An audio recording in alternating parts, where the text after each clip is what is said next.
Empezamos. Hola, ¿qué tal? Muy buenas noches. Gracias por estar presentes en esta sesión del mes de abril de su Colegio de Medicina Familiar del Estado de Puebla. Es un gusto tenerlos en este día especial. Tenemos la participación de una ponente muy amablemente aceptó la invitación del colegio. Ella es alguien que trabaja ya de hace larga trayectoria en el Hospital de Salud Mental de la Secretaría de Salud. Ahorita vamos a platicar un poquito acerca de su currículum y me da gusto porque estamos también ya teniendo la presencia de médicos de la Secretaría de Salud en estas sesiones. Y bueno, pues sin más preámbulos, me permito presentarles a la doctora Ana María Tello Granados. Ella hizo la carrera de medicina en la Benemérita Universidad Autónoma del Estado de Puebla.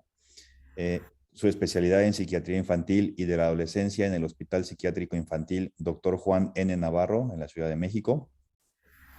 Tiene diplomado en estimulación temprana por la Universidad Intercontinental en la Ciudad de México. Un diplomado en polisomnografía en la Universidad Autónoma Metropolitana. Tomó el diplomado en semiología de la vida cotidiana en el Instituto de Semiología de la Ciudad de México.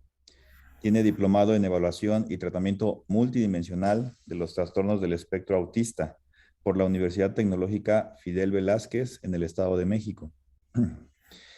Tiene diplomado en adicciones y trastornos afectivos en los servicios de salud en el Estado de Puebla.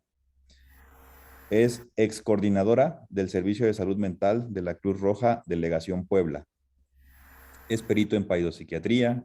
Es docente en la residencia de psiquiatría del Hospital Psiquiátrico Dr. Rafael Serrano del Estado de Puebla y actualmente está adscrita a la Clínica de Paidopsiquiatría del Centro Estatal de Salud Mental del Estado de Puebla. Doctora Tello, muchas gracias por su entusiasta participación en esta ponencia y bueno, pues la sesión es suya. Bienvenida. Gracias. Pues muchas gracias por la invitación al Colegio de Medicina Familiar. Es un honor poder compartir con ustedes pues estos temas que están siendo muy relevantes hoy en día, influenciados por la pandemia, por el encierro de pues casi 2 años que tuvimos y que pues estos trastornos afectivos que así se denomina lo que es depresión, ansiedad y trastorno bipolar encierran en este rublo.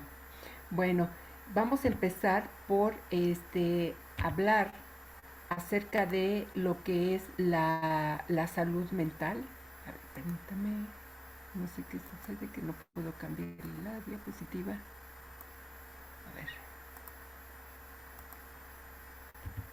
ya, ahora sí ya. Bueno, hoy en día se habla de un modelo biopsicosocial en donde influyen tres aspectos importantes para nuestra salud. Y recordemos cómo define la OMS lo que es la salud. No es solamente la ausencia de una afección o de una enfermedad, sino es un equilibrio, un bienestar entre lo físico, lo social y lo emocional. En el aspecto físico, ¿qué es lo que es relevante de esta parte? Bueno, pues tiene que haber una buena alimentación, una buena hidratación, un buen descanso, que hoy en día sabemos, en este caso hablando de los niños y adolescentes, que pasan mucho tiempo en las redes sociales y van durmiendo 1, 2 de la mañana y esto va deteriorando su salud, no nada más física, sino también emocional. El otro aspecto, el social, pues hoy en día estamos viendo varios aspectos como la delincuencia, los robos que ya saltaron en la combi, que ya en la calle alguien asaltó, que sabemos que mataron o encuentran una persona pues en una bolsa ya muerta. Todos esos aspectos son importantes para los que estamos en esta comunidad. Cómo esto va generando un estrés social que influye en todos nosotros, ¿sí? Y que si no ha habido una experiencia directa, hemos sabido de situaciones de algún familiar, de alguna amistad de alguien que ya le sucedió tal situación tan difícil. En este aspecto también social tenemos que ver el apoyo social que tenemos, ¿sí? ¿Qué tantos centros de salud hay cercano a nuestra comunidad? qué posibilidades hay de ese acceso a esa salud, clubes deportivos, parques que hay alrededor, también cómo es la red social que se encuentra en nuestro alrededor, el apego que tenemos a algunas situaciones, puede ser religión, ¿sí? Algún deporte, que esto va influyendo mucho en todo este modelo biopsicosocial del que estamos mencionando. Cómo es también la comunicación, ¿sí? Sabemos que hay poblaciones en donde la comunicación no es, pues no es muy buena, ¿no? Incluso hay personas que dicen se tienen que ir al monte para poder tener una red en donde puedan comunicarse con algunos familiares. Entonces esto también es importante. Lo otro, el aspecto mental, pues aquí tenemos que ver cómo es nuestra regulación emocional, cómo regulamos esas emociones ante situaciones estresantes. Reaccionamos en una manera agresiva, impulsiva, de desesperación, de ansiedad. Tenemos que ver esta forma en cómo regulamos nuestras emociones. También si se está viviendo el presente o se están viviendo el pasado, de estar viviendo situaciones difíciles que se han vivido y decir, no, es que antes era así, es que antes era esto, como alguna paciente decía, es que mi hijo se murió por el COVID y ahora ya mi vida no vale nada, ahora ya los proyectos que teníamos pues se acabó, ya no tiene sentido mi vida. Entonces ver si la persona está viviendo su presente o está viviendo un pasado o un futuro que todavía no existe y que ya están elucubrando qué va a pasar en el futuro, y eso va generando un estrés, ¿sí? Todo este equilibrio entre lo físico, lo social y lo mental pueden ser factores de riesgo o factores de protección, dependiendo de cómo esté este aspecto equilibrado o no equilibrado. Lo que mencionábamos aquí, lo que es el aspecto físico, la alimentación, la hidratación, el descanso, la respiración. En esto influye también mucho si la persona tiene problemas de tabaquismo. En los casos de ansiedad, el paciente hiperventila. ¿Sí? Si hay un trastorno cardiovascular, también cómo va a influir en este aspecto nuestra salud. Ay, perdón, ya le moví aquí, perdón. Bueno, la otra parte, la social, lo que yo les decía, el entorno, las redes sociales, los apegos que hay en esa comunidad, en esa parte de nuestra sociedad, de nuestra misma familia, la comunicación, si es una comunicación que existe con esa familia o con nuestros seres queridos más cercanos o familiares de segundo o tercer grado, cómo es esa comunicación o no la hay, etcétera. Y bueno, lo mental, ya mencionamos, la regulación emocional, el diálogo interno, ese es algo importantísimo porque ese diálogo interno que tenemos, si hay una situación estresante, ¿cómo estamos dialogando con nosotros para vivir ese momento, para darle soluciones, ¿sí? O no darle una solución y negar algún problema de decir, no, eso no existe, a mí no me va a pasar, entonces eso lo borro. Y cómo afrontamos las crisis emocionales que hay en nuestra vida y a lo largo de la misma. Ahora, ya enfocándonos bien a lo que es el trastorno de ansiedad, vamos a definir que la ansiedad pues es una emoción básica y adaptativa ante un desafío o peligro presente o futuro, ¿sí? Esta es una emoción básica, pero en cierta dosis es buena, ¿sí? Cuando esta dosis ya pasa a afectar todo ese bienestar del que estábamos mencionando anteriormente, pues ya pasa a ser una situación desequilibrante para nuestra salud mental. Y de acuerdo a los diagnósticos que se deben a las clasificaciones internacionales, vamos a mencionar que hay un trastorno de ansiedad cuando tiene mínimo la sintomatología que vamos a mencionar como de 6 meses de duración. Ahora, esta ansiedad o estrés, que también se le conoce de esta forma, pues vamos a ver que es una respuesta desproporcionada e intensa, con una duración muy larga que puede llegar a ser incapacitante, va a limitar a las personas y pues su calidad de vida se ve deteriorada por eso, ¿sí? Y le es difícil controlar esta preocupación, ¿no? De decir, bueno, pues ya no voy a pensar que me asaltaron en el microbús, me robaron mi celular, vaciaron mis tarjetas, pues voy a pensar que eso no pasó. Es algo que no se puede controlar. Y esta situación va generando un desequilibrio desde problemas en el apetito, en el sueño, y que va generando mucho más problemas más adelante. La ansiedad o trastornos de ansiedad sabemos que es la antesala de la depresión. Estos trastornos de ansiedad hoy en día se sabe que tienen bases genéticas. Hay predisposición para este trastorno. Cuando uno dentro de la historia clínica pregunta, bueno, familiares que tenga con ansiedad, depresión, pues nos llegan a mencionar, pues sí, el papá es una persona con ansiedad y tiene tratamiento psiquiátrico. O la mamá o la abuelita es muy nerviosa y entonces genera mucho estrés en la familia, porque si el papá está estresado, se pone de malas, pues genera problemas. Y si tiene esta predisposición genética alguno de sus hijos, pues va a generar también un mayor desencadenante. Y esto está basado en lo que es medicina en evidencias, en base a estudios que se han hecho, que hoy en día se sabe que estos trastornos afectivos tienen esa predisposición genética.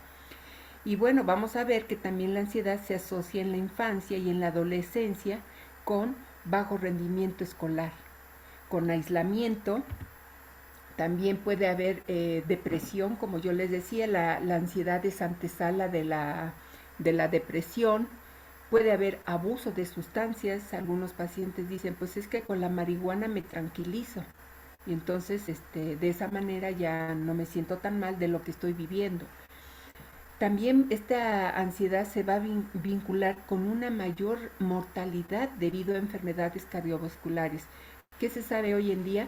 Que la ansiedad, la depresión y el trastorno bipolar que está dentro del rublo de trastornos afectivos va a producir alteraciones neuroendocrinas. Una es la baja de serotonina, la desaparición de las dendritas, y lo que es el eje hipotálamo, hipófisis, glándulas suprarrenales, va a haber un aumento del cortisol. Y este aumento del cortisol, que nosotros sabemos que el cortisol normalmente se produce para que estemos alertas y con energía en el día, vamos a ver que este exceso de cortisol va a desencadenar una serie de reacciones que van a llevar a apoptosis celular, a inflamación de todo el cuerpo, a disminución de las defensas, aumento de colesterol, triglicéridos, aumento de frecuencia cardíaca, depresión arterial.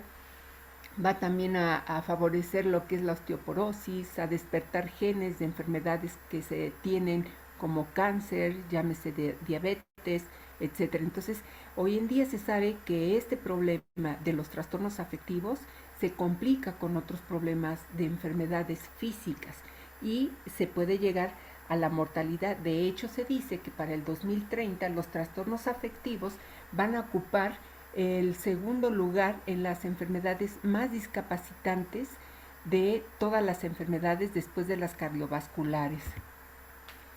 Bueno, ahora, ¿qué nos dice el DSM-5, que es una clasificación internacional para poder diagnosticar el trastorno de ansiedad? Nos dice que de los síntomas que vamos a mencionar, 3 o más de los siguientes, con una duración mínima de 6 meses, podemos diagnosticar qué es ansiedad, ¿sí? ¿Cuáles son estos síntomas? Bueno, es la inquietud o sensación de estar atrapado con los nervios de punta, fácilmente se fatiga, ¿sí? Dificultad para concentrarse o quedarse con la mente en blanco, hay irritabilidad, tensión muscular, que dicen, pues es que me duele acá, pues tiene tortícolis, bruxismo, dolores en la mandíbula, porque durante la noche por la ansiedad tiene ese bruxismo que va a generar dolores al otro día. Hay pacientes que dicen, es que me desperté y con dolor de cabeza y dolor en esta parte, y no sé por qué, pues es por el bruxismo que tiene, que genera la ansiedad. Hay también problemas de sueño, que tienen dificultad para dormirse, para iniciar el sueño. Lo normal es de 20 a 30 minutos que nosotros tengamos para poder conciliar el sueño. Después de ese tiempo ya se considera insomnio de inicio, ¿sí? hay personas también que despiertan durante el sueño o que despiertan más temprano de lo que debería de despertar o tienen un sueño muy inquieto o dicen es que mi sueño no fue reparador, me siento como si no hubiese dormido nada. Y bueno, la ansiedad pues son preocupaciones que va a dar síntomas físicos que van a deteriorar al paciente conforme pase el tiempo, porque va a haber un bajo rendimiento en la escuela, en el caso del adulto un bajo rendimiento laboral o llega a faltar, ¿sí? Porque si sabemos que todas estas alteraciones por el aumento del cortisol va a generar problemas somáticos, puede tener un problema de, vamos a ver más adelante, un trastorno de pánico, en donde lo limita a ir al trabajo, a ir a la escuela, ¿sí? Yo les voy a comentar de un pequeño de 11 años que a partir de la pandemia, por el encierro, él empezó con un trastorno de ansiedad que se convirtió en una crisis de pánico. Entonces él tenía taquicardia, tenía aumento de su presión arterial, hiperventilaba, una sensación de ahogo y él tenía mucho miedo de todo esto que le pasaba. Y no era un miedo que dijera es que por la pandemia tengo miedo, que sí tenía un miedo por lo que se estaba viviendo, de morir, de enterarse de personas cercanas que habían muerto, de su familia, sino que era un miedo que en ese momento no tenía una causa. Entonces el paciente de 11 años me decía, ¿sabe qué? La mejor solución para esto sería enterrar un cuchillo aquí en el estómago y con eso se acaba mi sufrimiento. Y no era una situación en que dijera ya la vida no la siento que vale nada porque me han pasado estas situaciones o hay esto. No, era tanta su ansiedad, su angustia, que en ese momento llegaba a pedir de solución el morir. Y así lo siente el paciente. Entonces va deteriorando esto. Este pequeño, pues obviamente su rendimiento escolar bajó, tenía alteraciones en el sueño, alteraciones en el apetito, dolores musculares y esto hizo que lo llevara la mamá a una atención ya profesional. Ahora, ¿cómo se clasifican estos trastornos de ansiedad? Hay diferentes grupos en los que se va a clasificar el trastorno de ansiedad. Uno es el trastorno de pánico, que ya se los mencioné en el ejemplo de este muchacho, que es un miedo súbito, miedo en que sienten que les falta el aire, una sensación de muerte inminente, taquicardia, hay hiperventilación, sensación de ahogo, hay pacientes que tienen una sudoración profusa de ese miedo y que no pueden controlarlo. Incluso algunos dicen, tengo ganas de salir corriendo a donde sea, no sé por qué, pero tengo ese miedo. Y en ese momento, pues el paciente no se puede controlar, grita, llora o busca soluciones como las que yo le decía de este pacientito de 11 años, que decía que era mejor matarse para evitar ese dolor y acabar con su sufrimiento. Los otros son los trastornos de ansiedad generalizada, no llegan a esta situación, son trastornos que se van a manifestar por alteraciones del sueño, del apetito, el bajo rendimiento escolar o baja rendimiento en la productividad laboral. Van a ser personas con inseguridades de decir, X paciente les voy a comentar que iba manejando, le dio la ansiedad y ya no pudo manejar, tuvo que llamar a un familiar para que fuera por ella y la llevara a su casa. Otras personas que no quieren salir, ¿sí? Otro ejemplo de estos de la pandemia decía, es que yo no quiero salir porque siento que me voy a contagiar y voy a morirme porque ya han muerto familiares. Entonces tenía mucho miedo de salir. Hay otros pacientes que llegan a tener problemas más severos, ¿no? El caso de una adolescente de 14 años que empezó así con un trastorno de ansiedad, en donde se lavaba frecuentemente las manos para no contaminarse. Si ella llegaba a rozarse con un pequeño pedacito de una taza, de un vaso, inmediatamente se lavaba las manos. Tuvo una dermatitis por el lavado constante de manos. Ella incluso cuando se bañaba, dice que se bañaba varias veces el cuerpo, el cuero cabelludo y los genitales, porque decía, es que si me lavé genitales, entonces ya me agarré el brazo y ya ahí me contaminé. Esta chica se psicotizó, esto quiere decir que ya tenía conductas y percepciones raras, en donde decía que si ella salía a la calle, y a la calle fuera de su casa, no irse a otro lado, y alguien se la quedaba mirando, la iba a contaminar del COVID. Entonces lo que hacía ella era voltearse y no mirar a las personas. Y si veía a un individuo, no sé, a media calle, no pasaba por ahí porque decía que la iba a contaminar. Entonces esto, conforme va avanzando, puede deteriorar no, toda su vida social, vida educativa y vida familiar, porque esto generó problemas en la familia, de que la chica agarraba una servilleta o un Kleenex y su ropa sucia la agarraba con esa servilleta y la ponía en el cesto de la ropa sucia. En una ocasión agarró el vaso de la licuadora para moler algo, pero no la agarró con las manos, sino con los brazos para no contaminarse. Se cayó la licuadora, afortunadamente no se lastimó, pero bueno, hubo un problema porque la mamá le decía, es que ¿por qué haces eso? Mira que eso no es cierto, no tienes sucia las manos, además te estás lavando. Y como las personas en un principio no captan esta situación, pues genera este enojo de decir, pero ¿por qué te estás lavando las manos si no estás sucia? No hemos salido, no hay momento para que tú digas es que me contaminé, usamos el gel, usamos el desinfectante y tú estás diciendo que estás contaminada. Y esto fue generando problemas, entonces vemos cómo va deteriorando una vida familiar y obviamente la escuela, porque no estaba concentrada para ir a la escuela.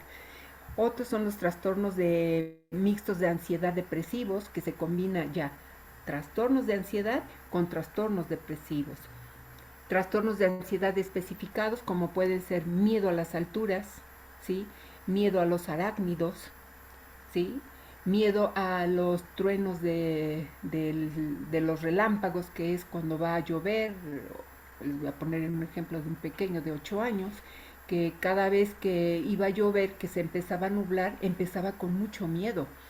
Y cuando escuchaba los truenos por los relámpagos que había, le daba terror, le daba pánico, se metía debajo de la cama o debajo de la mesa y yo le preguntaba, ¿qué te da miedo? ¿Qué sientes que va a pasar? Dice, no lo sé, pero yo tengo mucho miedo.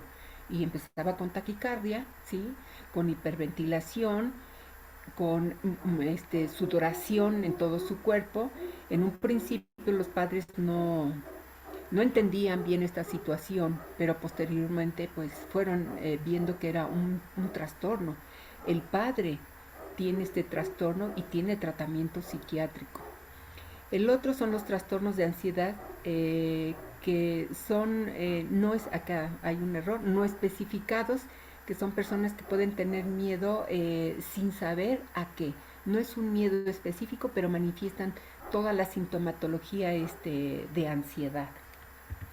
Bien, ahora vamos a ver la depresión infantil, porque como les decía, la ansiedad, el trastorno de ansiedad es la antesala de la depresión. Si nosotros permitimos que esto vaya avanzando más, se va a convertir también en una depresión, como en el chico de 11 años que quería solucionar el trastorno de pánico enterrándose un cuchillo en el abdomen, pues tenía problemas de tristeza porque ya no era su vida como antes, ya no se sentía como cuando iba a la escuela, que veía a sus amigos, que estaba en la escuela, que jugaba, que compartían comentarios de los videojuegos, de lo que hay para los púberes en esta edad.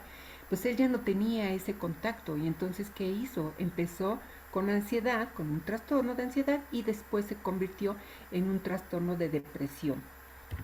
Ahora, la depresión infantil digamos, paralela al adulto, mas no es igual.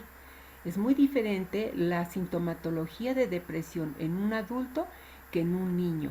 En el niño se va a manifestar principalmente por las alteraciones en su comportamiento y su aparición en la infancia puede llevarlo a un tiempo prolongado si no se trata en forma crónica. que se llama distimia o trastorno depresivo persistente. Esta depresión infantil, vamos a ver que hay déficits psicosociales. Algo importante, cuando nosotros vemos un paciente con estos problemas psiquiátricos, no es que en ese momento o hace 8 días o 15 días se llegó a presentar este problema. Viene toda una historia de ese individuo, de ese niño, de ese adolescente, de ese adulto, que va a ir presentándose varias situaciones hasta el momento en que llega a ya establecerse un trastorno. Entonces vamos a ver que en esto se van a encontrar déficits psicosociales. Cuando nosotros investigamos en los casos de estos niños y adolescentes por qué la ansiedad, por qué la depresión, vemos que hay situaciones muy difíciles dentro de la familia. Hay descuido, hay negligencia de parte de los padres, puede haber alcoholismo, como el caso de varios niños que llegan que dicen que pues el papá le pega a la mamá cuando está sobre todo alcoholizado y tienen miedo, entonces la mamá no deja al papá porque resulta que tiene conocidos de abogados y piensa que le va a quitar a los hijos porque él ha amenazado de eso, entonces está tolerando todo eso.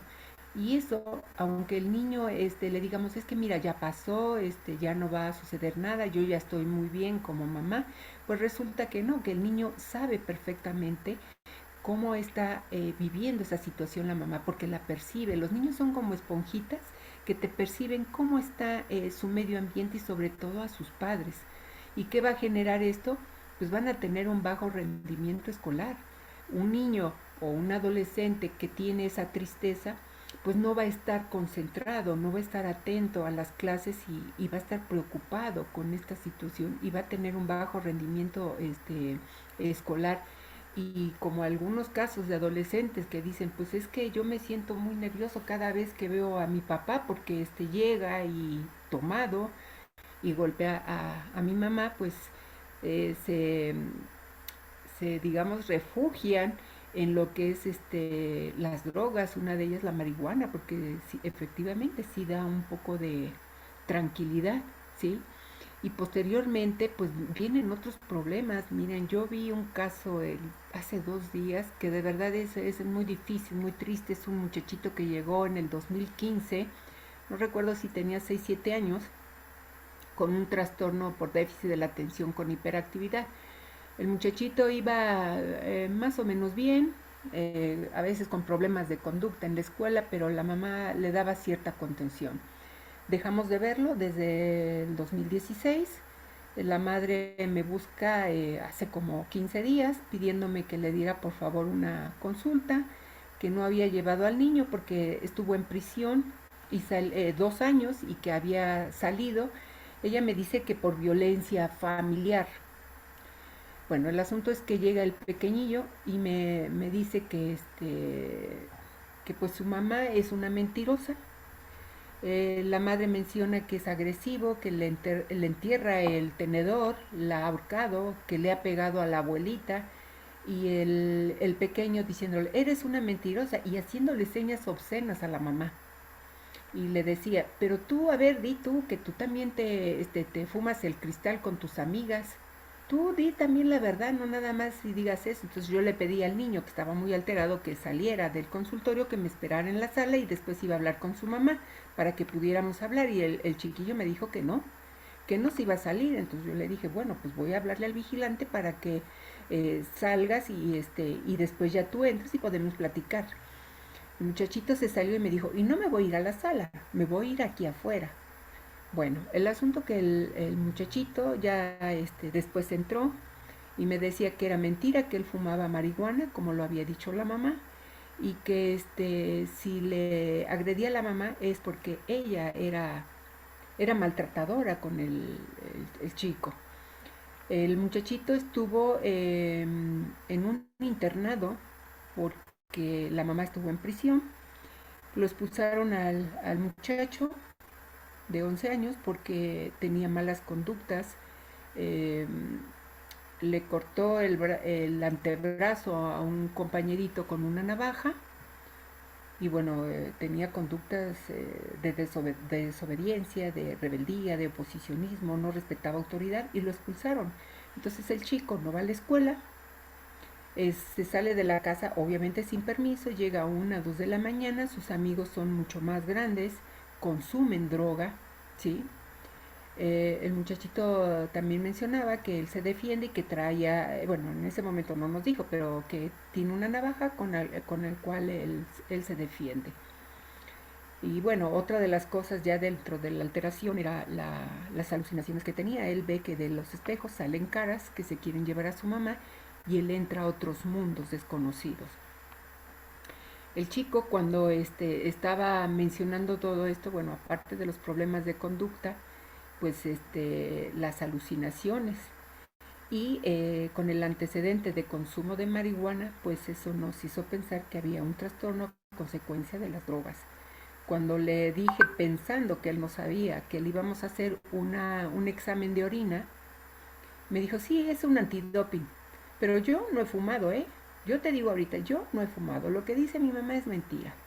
Bueno, el asunto que se le hizo la prueba del antidoping y salió positivo a marihuana. Eh, Cuando se le iba a inyectar porque estaba agresivo, en ese momento intentó ahorcar a la mamá y empezó a molestar a un paciente que estaba en la sala de espera, a otro niño. Dice la mamá, es que tiene una navaja, tengan cuidado porque tiene una navaja. Entonces, cuando ya se vio si tenía navaja o no, la mamá dijo que lo había dejado en los jardines de la parte de atrás para que no se la quitaran. Bueno, él se le inyectó. Entonces, cuando vemos una historia, el niño, pues su papá es farmacodependiente también, no había un buen soporte emocional, no había reglas, no había límites, la mamá con problemas no nada más de violencia, sino también por vender droga, fue que estuvo presa. Entonces, todas esas partes sociales de la familia, la parte física, el consumo de marihuana, el, y la parte mental, pues son todos estos factores que han influido en este niño y que van generando problemas más adelante. Y obviamente el caso de este paciente, pues es de muy mal pronóstico, ¿sí?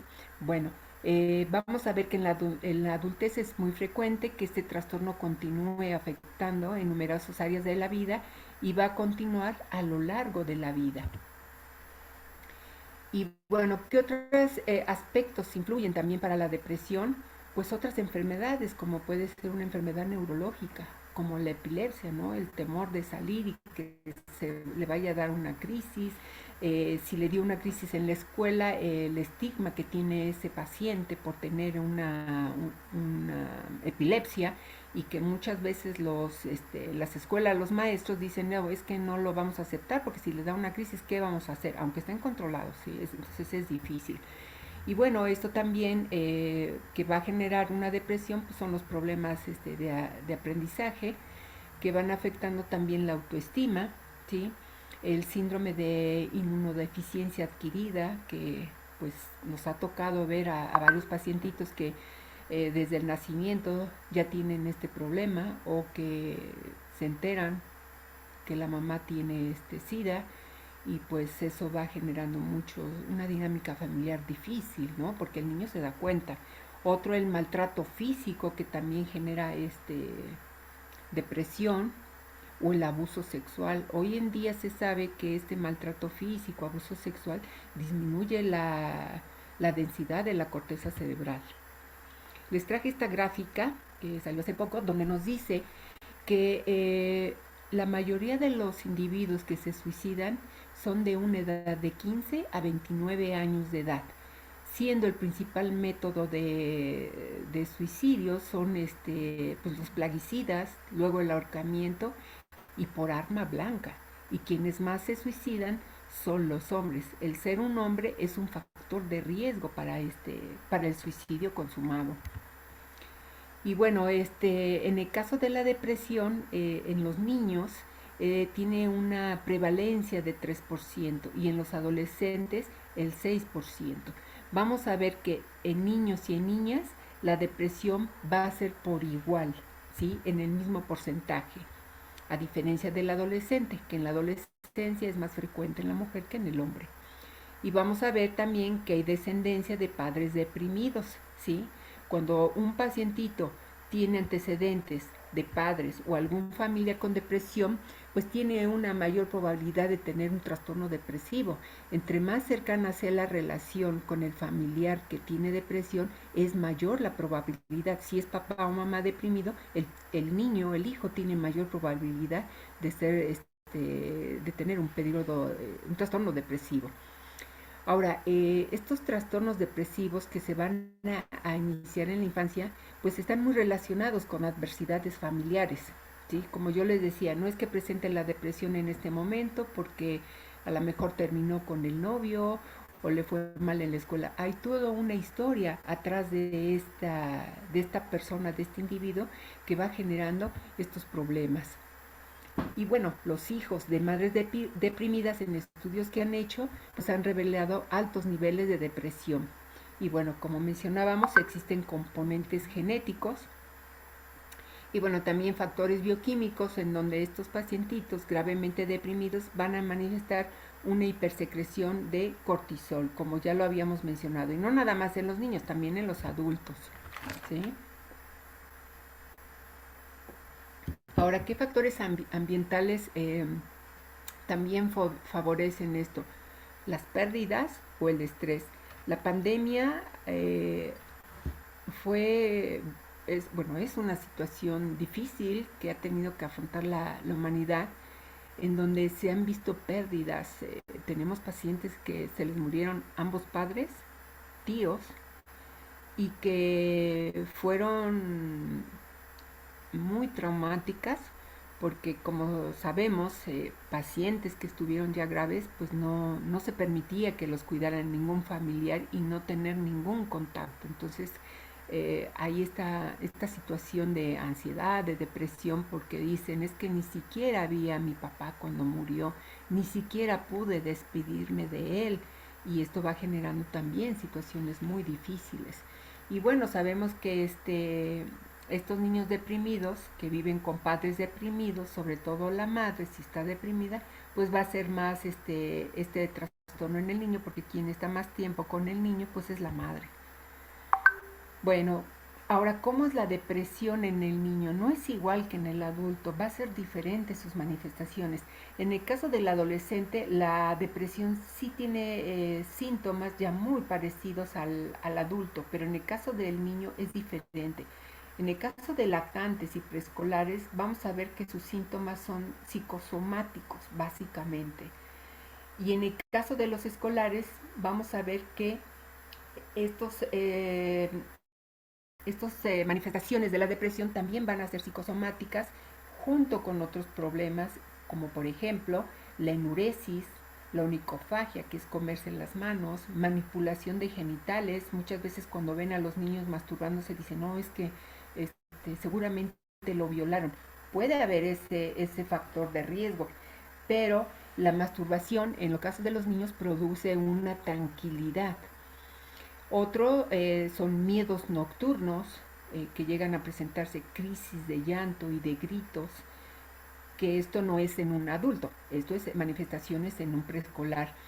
Otras de las áreas también afectadas en los escolares es el área cognitiva, como yo les decía, es un bajo rendimiento escolar, distracción. También hay sentimientos de inferioridad o baja autoestima, problemas de conducta, que ya le pegaron a un compañerito o que se aíslan, irritables, agresiones físicas o verbales también pueden llegar a suceder, impulsos suicidas, lo que son las autolesiones o cutting, que empiezan por cortarse con la navaja del sacapuntas, las muñecas, los dedos, con otros instrumentos, con las mismas uñas. Hay adolescentes que llegan con rasguños en el cuello, en los nudillos, por la sintomatología depresiva, el insomnio y los trastornos de sueño que ya mencionamos anteriormente. Y bueno, vamos a distinguir la infelicidad normal de la depresión. ¿Cómo la vamos a diferenciar? De acuerdo a la intensidad y a la severidad de los síntomas, ¿sí? Entonces vamos a ver que la depresión, hay factores múltiples que van a influir principalmente en el área social, en el área psicológica y biológica.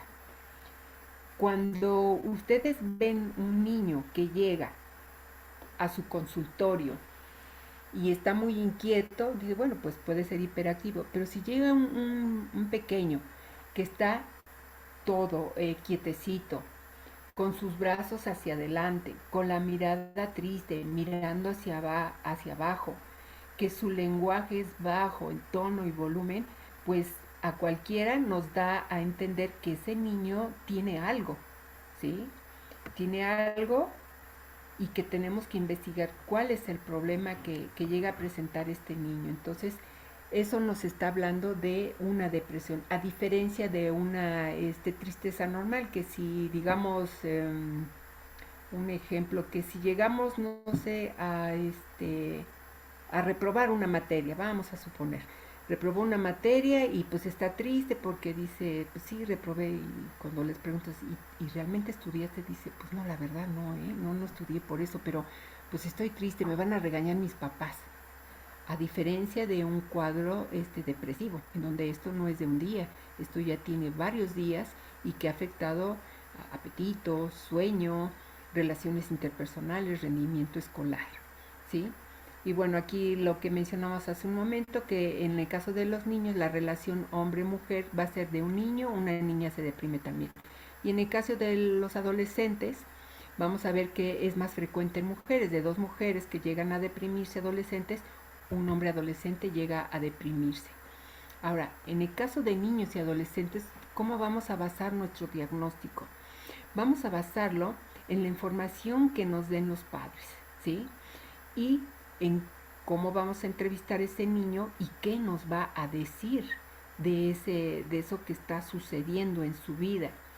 En paidopsiquiatría lo que hacemos nosotros es, bueno, entra la mamá o el papá y el paciente, los entrevistamos y desde ahí empezamos a observar cómo es la relación entre la madre y el hijo. Como en el caso de este paciente que tenía su zona baja, la relación era de mucho conflicto, de mucha agresión.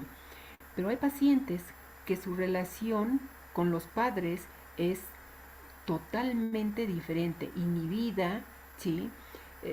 Muy restringido su hablar, sus sentimientos, y eso nos está hablando de que hay algún problema con ellos. Y cuando llegan a salir los padres, ellos tienen la confianza y empiezan a hablar de decir, no, es que sabes qué, es que hay problemas en mi casa, mi mamá dejó a mi papá y yo me siento mal y me dice que mi papá es el malo, que porque nos dejó, que bueno, ya hay otros problemas más ahí. Entonces ahí empezamos a detectar cuál es la situación que hay ahí. Otro instrumento que también nos sirve muchísimo para hacer el diagnóstico de depresión, de ansiedad en los niños, es el informe escolar. Porque hay papás, les voy a comentar el caso de una muchachita que la mamá nos decía, no, pues es que mi hija saca puros 9 y 10. Sí, va muy bien en la escuela, no hay ningún problema. Y ya era un adolescente, y cuando empezamos a hacerle el cálculo mental, pues no sabía sumar 12 más 15 ni restar de pocos dígitos. Y cuando pedimos el informe de la escuela, pues resulta que ahí reportaban que tenía pues bajas calificaciones, que tenía dificultad en el aprendizaje y que estaban adaptando el programa del grado escolar donde estaba a las capacidades intelectuales que tenía ella. Entonces el instrumento del informe escolar para nosotros es muy, muy importante. Ahora, para diagnosticar también la depresión tiene que tener mínimo como 2 semanas y no está relacionada con consumo de drogas. Eso es algo importante. ¿Cuáles son los síntomas en los niños? Bueno, estado de ánimo negativo, como puede ser la irritabilidad, la tristeza, ¿sí? Cambios en los patrones de sueño o de apetito, puede ser que aumente el apetito, puede ser que disminuya, ¿sí? Hay poca energía para hacer cosas. Y si hay poca energía para bañarse, para vestirse, menos va a tener energía para poder estudiar. Hay quejas de aburrimiento, quejas somáticas excesivas, que me tocó ver el caso de un muchachito con erisipela, que ya lo había visto pediatría, había dado antibióticos, bueno, le habían dado todo y resulta que no cedía con nada y entonces lo envían a consulta. Ese niño tenía un episodio depresivo, ¿sí? Y que tenía somatización con erisipela. Es un niño que provenía de una familia disfuncional donde el papá agredía a la madre en presencia de los hijos. El papá tenía consumo de drogas, la mamá no tomaba una decisión de si seguir o no seguir con el papá porque decía es que es el papá de mis hijos, yo no quiero quitarles al papá a mis hijos porque al rato me van a reclamar, etcétera, etcétera. ¿Sí? Entonces, esa fue una de las somatizaciones que tuvo este paciente. Luego, esta irritabilidad, el enojo, no obedecen, hacen rabietas, ¿sí? Y también hay un bajo rendimiento escolar. Sus relaciones son problemáticas con los amigos o compañeros de escuela o se aíslan, simplemente ya no tienen deseos de convivir con los compañeros como antes lo hacían o empiezan a relacionarse en una forma de conflicto. También lo mismo, preguntamos si hay historia familiar de depresión en ese niño y pues resulta que sí hay esa historia de depresión. Hay algunos padres que nos niegan, nos dicen, no, para nada, no tiene para nada de antecedentes de depresión en mi familia, porque preguntamos, hay depresión, ansiedad, ha habido suicidios, intentos de suicidio y nos niegan todo. Y ya después, conforme van pasando las consultas, resulta que sí, que dicen, no, pues es que una tía de él se suicidó cuando tenía 17 años. Entonces, siempre hay ese factor genético que predispone a esto. También si es abuso, es víctima de abuso en la escuela, como es el bullying o acoso escolar, ¿sí? Aquí en el acoso escolar tiene que haber siempre una víctima y un agresor. Y estos chicos que son víctimas de los agresores, pues también tienen una historia atrás en donde les voy a comentar el caso de un muchacho de 11, 12 años que llegó, que la mamá lo vio con la espalda con hematomas, ¿sí?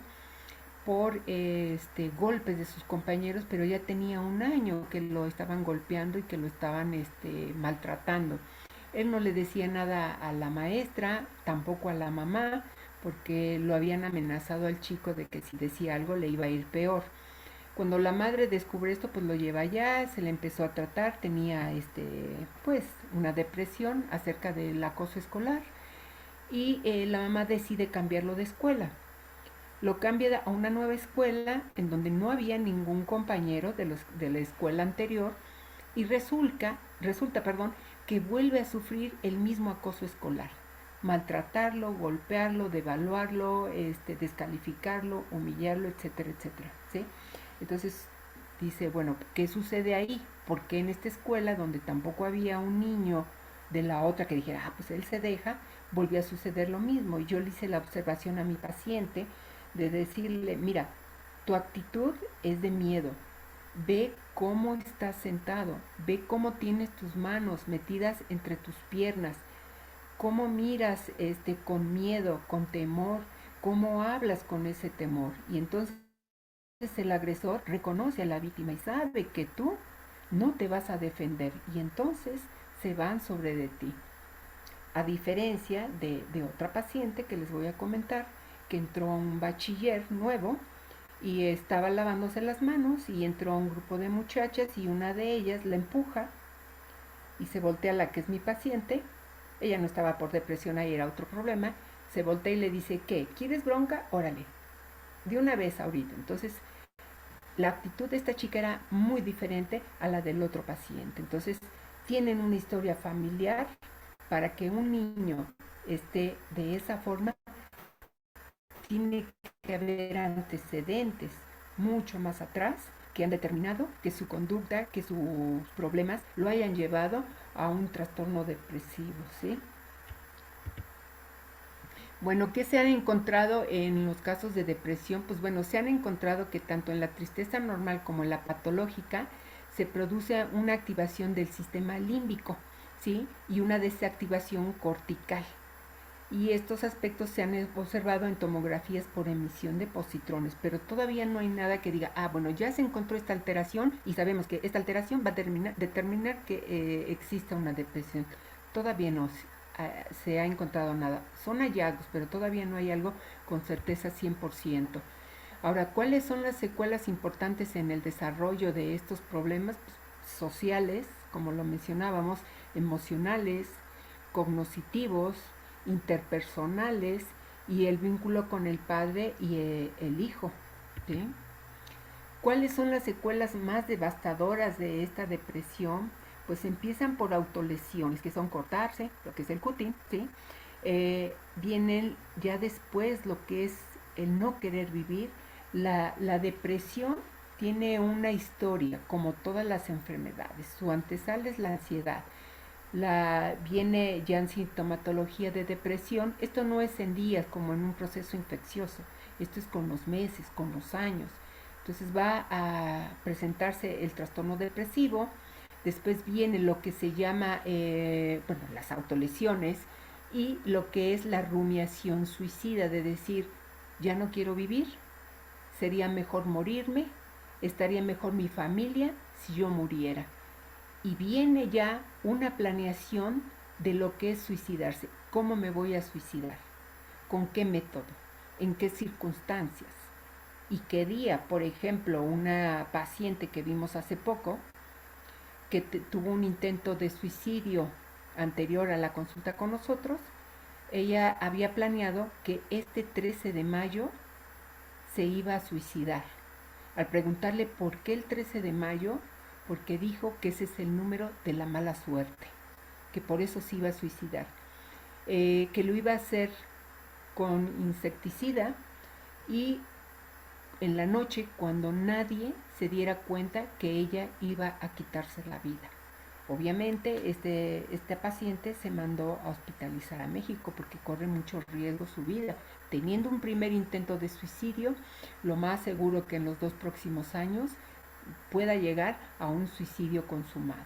Y bueno, la última etapa de la historia de la enfermedad de la depresión es el suicidio consumado. Bueno, la conducta suicida se define en pediatría como la muerte autoprovocada que ocurre hasta antes de los 15 años de edad. Y pues es un fenómeno raro entre menores de edad, pero su frecuencia no es de todo conocida. ¿Sí? Y ahorita vamos a ver por qué. Porque muchas familias prefieren presentar la muerte de su hijo como resultado de algún accidente o de otro tipo. ¿Sí? Que decir es que murió porque lo atropellaron, porque le dio hasta COVID, etcétera, ¿sí?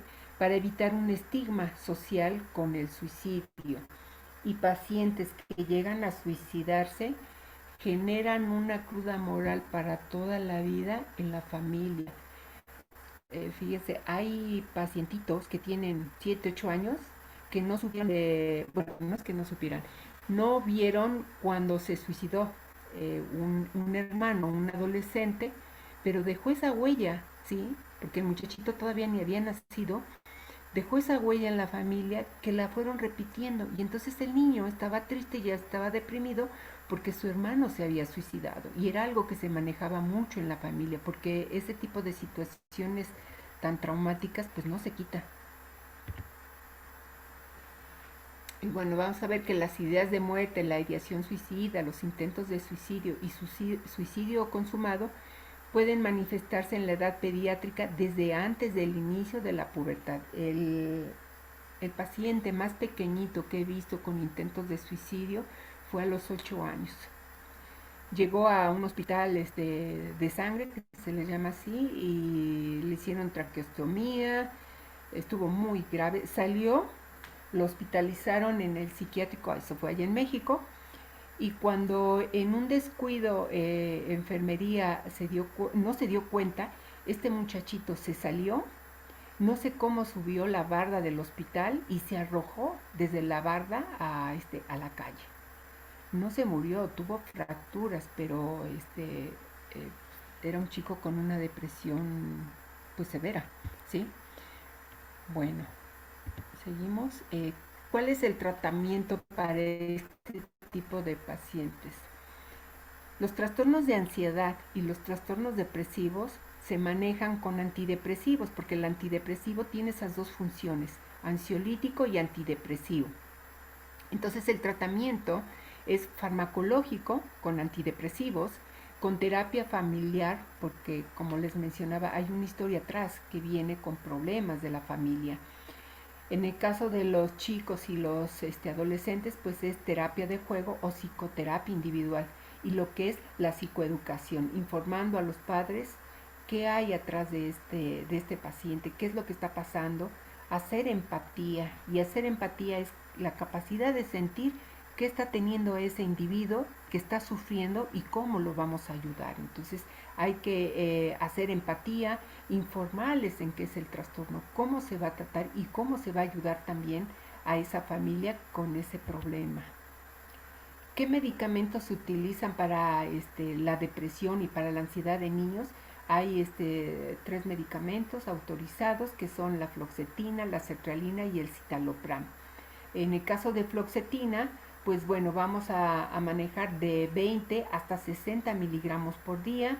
Y bueno, los efectos secundarios que tiene son malestares gastrointestinales, puede haber una erupción cutánea, cefaleas, inquietud, insomnio y activación conductual.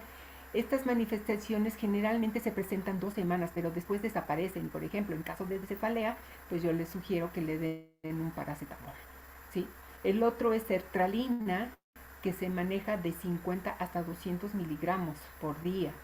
Y sus efectos secundarios son ansiedad, malestar gastrointestinal e insomnio. Y otro es el citalopram. La dosis mínima es de 20, la máxima de 60. Bueno, va a producir náuseas, resequedad de boca, mareo, insomnio, sudoración excesiva, temblor y diarrea, ¿sí? Eh, Aunque no se ha probado realmente una eficacia mejor que los demás, pero también se maneja incluso el escitalopram. En el caso de la paciente que yo les decía que tenía un trastorno obsesivo compulsivo de estarse lavando las manos por estar contagiada, que tiene 13, 14 años, estamos utilizando sertralina de 150 miligramos más risperidona, que es un antipsicótico para las alucinaciones que llegó a presentar y hoy en día está controlada. Bueno, ¿qué nos dice la OMS para sensibilizar y prevenir? Acuérdense que nosotros tenemos que trabajar en lo que es la prevención. Pues bueno, la OMS nos sugiere que debemos hacer esto desde el primer nivel de atención hacia nuestros pacientes. ¿Qué debemos de hacer? Cursos de prevención a pasantes de medicina, médicos familiares y paramédicos. Medios de comunicación deben brindar información dónde buscar ayuda. Hoy en día también se está trabajando en que los medios de comunicación ya no presenten pues historias amarillistas realmente, que para jalar público presentan al ahorcado, cómo se suicidó. Se está tratando de evitar eso porque entonces estos medios de comunicación resulta que son los que también influyen para este tipo de conductas y otras, como si un adolescente escucha que otro se suicidó arrojándose del puente del periférico, pues ese le va a dar idea y así pues puedo hacer lo mismo, ¿sí? Otro es que las sociedades de psiquiatría y psicología tienen información para brindar ayuda a este tipo de grupos para poder ayudar y dar una mayor información y de esa manera trabajar a nivel preventivo. Otro es la educación en escuelas, porque son poblaciones vulnerables, sobre todo la adolescencia, que es una etapa de crisis que todos pasamos y que algún problema que tengan ellos pues se van a acentuar con la adolescencia. Y bueno, la OMS está capacitando a guardianes, así se dice, para reconocer el riesgo suicida y la enfermedad mental, que pueden ser desde estudiantes de psicología, medicina y también los maestros. Clínicas de duelo para familias de personas que se suicidan. Este trabajo lo están haciendo en Guadalajara, está trabajando muy bien con este tipo de problemas, ¿sí? Y otra, las líneas telefónicas de ayuda que hay pues en toda la República para este tipo de personas y poder ayudarles, ¿sí? Y pues eso es todo. Si tienen alguna duda, comentario, con mucho gusto. Muchas gracias, doctora. Es un tema, como vemos, pues realmente importante, con una trascendencia tal que va desde la infancia hasta la adultez y que puede involucrar a toda la familia o que involucra a toda la familia. Em, quiero comentarles que antes de abrir el chat y los micrófonos, ya está en el chat de este Zoom la liga para la asistencia. Quien no se haya registrado, por favor, en este momento lo pueda hacer para que pongan sus datos y se considere como asistente a esta plática, a esta charla. Y ya voy a permitirles publicar en el chat para que hagan sus preguntas o que puedan abrir directamente sus micrófonos para también hacer sus preguntas directo a la doctora.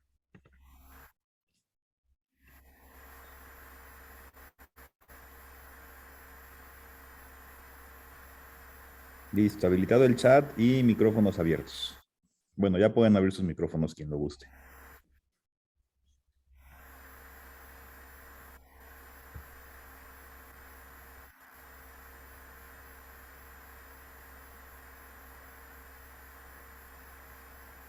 Doctora, nos pregunta el doctor Alfredo Martínez de la Luz si hay alguna escala para este trastorno que usted recomiende. Sí, están las escalas de Beck y de Hamilton. Hamilton para ansiedad y depresión y también de Beck. El doctor Marcelino Bonaga pregunta del uso de paroxetina, si es útil. Ajá. Sí, la paroxetina ya se puede utilizar en adolescentes a partir de los 12 años.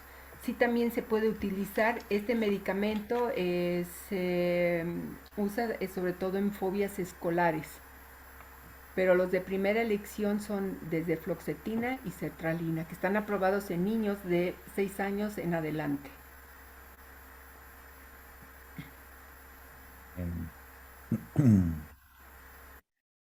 ¿Alguna otra pregunta? Me dicen aquí que no ven el link, está hasta arriba en el mensaje del chat, pero ya lo volví a poner aquí en los mensajitos.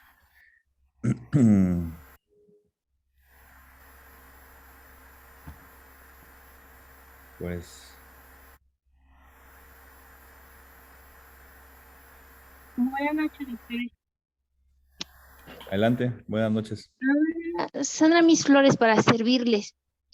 Antes que nada, agradezco mucho por la excelente ponencia que tenemos o que tuvimos. Am, Resulta que en muy pocas ocasiones llegamos a recibir algún consejo o alguna recomendación de cómo detectar algún daño psicológico en los niños, sobre todo. Y que es muy valioso tenerlo en cuenta porque pues con el tiempo y como lo había platicado, pues van a aparecer otras enfermedades psicosomáticas, ¿no? Como obesidad, diabetes, porque van a manifestar también trastornos de ansiedad de esos niños. Y sobre todo en esta época que hemos encontrado ese tipo de padecimientos cada vez más frecuentes. Entonces me resultó muy gratificante encontrar este tipo de charla y de exposición.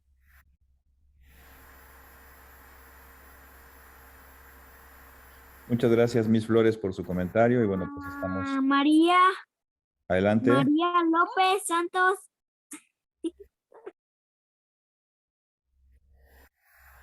Ok, bueno, tenemos otra pregunta. Dice la doctora Maday Juárez. Doctora, ¿qué opina del cuestionario SCAS para diagnóstico de trastorno de ansiedad? ¿Es útil al igual que los cuestionarios de Beck o Hamilton? Sí, todos son útiles. Incluso hay laboratorios que regalan esas escalas, que bueno, son a final de cuentas una guía, pero el diagnóstico principal es con la entrevista con el paciente. Y como les mencionaba, el paciente te menciona alguna información importante, pero conforme tú vas teniendo esa consulta con el paciente y la empatía, va dando más información que eso va haciendo que integremos ya un mejor diagnóstico. Ok. Y tenemos la doctora Diana Ramón pregunta, ¿con qué fármaco de los 3 que comentó recomienda iniciar? Con fluoxetina. Ok. Nos pregunta la doctora Edith que aquí en el estado de Puebla, ¿dónde podemos derivar a estos niños? En el Centro Estatal de Salud Mental, que se encuentra entre el Panteón Valle de Los Ángeles y el Hospital Psiquiátrico Rafael Serrano, que la mayoría conoce como Batán. Entre esos dos lugares, se encuentra el Centro Estatal de Salud Mental y ahí está la clínica de paidopsiquiatría. Bien, doctora, no sé si aquí existe el teléfono de ayuda para este tipo de pacientes en la edad infantil. ¿Cómo? ¿Como de urgencia? Ajá, No, ahí no tenemos ese servicio. Lo tuvimos hace un tiempo, pero ya no lo tenemos. ok, ¿Sí? bien. Bueno, pues la doctora Blanca Hernández nos comenta que una excelente presentación y que ha sido muy útil la información. Doctora, muchas gracias a usted por el enlace y bueno, pues estamos aquí también para servirles. Mm, La doctora Claudia Araceli Romero López nos pregunta, buenas noches, ¿después de cuánto tiempo con terapia psicológica? Si no se ve resultados, es conveniente llevar al niño con un paidopsiquiatra. Ujú. Ok. Bueno, cuando ya hay alteraciones en el sueño, ¿sí? Son signos de decir, tiene que ir con un paidopsiquiatra, ¿sí? Porque ya afectó varias áreas de su vida, que es la escolar, la social y la mental. Entonces ya tiene que ir a la consulta con paidopsiquiatría. ¿Ok? Nos pregunta la doctora Graciela la dosis inicial de fluoxetina y cuánto tiempo para esperar resultados. Sí, con todos los antidepresivos siempre se inicia con la mitad del medicamento, que es, por ejemplo, sertralina, que es de 50, se empieza con 25, fluoxetina, que es de 20, se empieza con 10. Se espera uno 14 días para que vea uno, bueno, en el caso de adolescentes sí se tiene que llegar a 20, ¿sí? Pero en caso de pequeños se empieza con 10 y esperamos 15 días para ver cómo va ese niño, qué resultados ha tenido, y hay algunos que solamente responden con 10 miligramos y otros hay que subirles a 20 miligramos. Podemos esperarnos hasta un mes con la mitad de la dosis. Bien, muchas gracias. El doctor Marcelino Bonaga nos pregunta, perdón, acerca del manejo de los padres con niños con esta patología. Sí, eh, ahí en paidopsiquiatría, aparte de brindarles la atención de paido y mandarlos también a terapia, se tiene terapeuta de familia para trabajar con ellos, con los papás. Y muchos de ellos requieren tratamiento psiquiátrico para adultos y ahí mismo tenemos ese tipo de atención y entonces se trabaja conjuntamente con las demás disciplinas. Bien, ya no tengo más preguntas en el chat. No sé si alguien más quiere hacer alguna pregunta. Y bueno, pues mientras me voy a permitir compartirle, doctora, una muestra digital de la constancia que le haremos llegar en agradecimiento Muchas gracias. a esta sesión. Y bueno, si no hay más preguntas, la doctora Graciela tiene algunos anuncios para los asistentes a esta sesión y le damos los micrófonos. Doctora Graciela, muy buenas noches. Gracias. Adelante. Sí, gracias, Sergio. Buenas noches. Muchísimas gracias, doctora Ana María Tello, por su excelente presentación y pues todos estos Gracias. comentarios que nos dio sobre los problemas de salud que tenemos ahorita con nuestros niños y adolescentes y sobre todo en esta pandemia, pues creo que fueron de mucha utilidad y pues tenemos que seguir poniendo en práctica nosotros. A todos nuestros socios, les recordamos que el día sábado 9 de mayo será la invitación por parte de la Federación para el evento magistral que es embarazo y COVID-19. Están todos invitados a las 17 horas este sábado 9 de mayo. Y les recordamos que nuestra próxima sesión, que sería, normalmente tenemos el primer jueves, pero es 5 de mayo, Entonces, para que recuerden que ese día no tenemos sesión, va a ser hasta el día 12 de mayo, por favor. Igual va a ser con un tema de importancia, es control prenatal con enfoque de riesgo.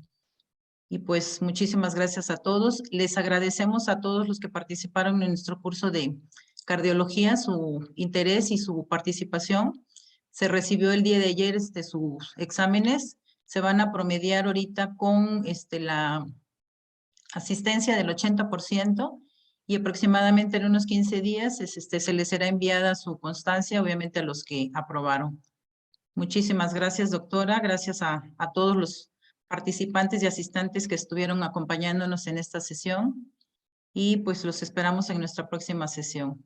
Muchas gracias, buenas noches. Gracias, doctora, y pues le haremos llegar su constancia por parte del Colegio de Medicina Familiar y un pequeño presente. Gracias, Muchas Sergio. gracias a todos. Gracias. Muchas gracias, muy buenas noches. Muy buenos comentarios de su ponencia, doctora, en agradecimiento y excelente ponencia, todos comentan. Muchas gracias. Hasta luego. Gracias, buenas noches.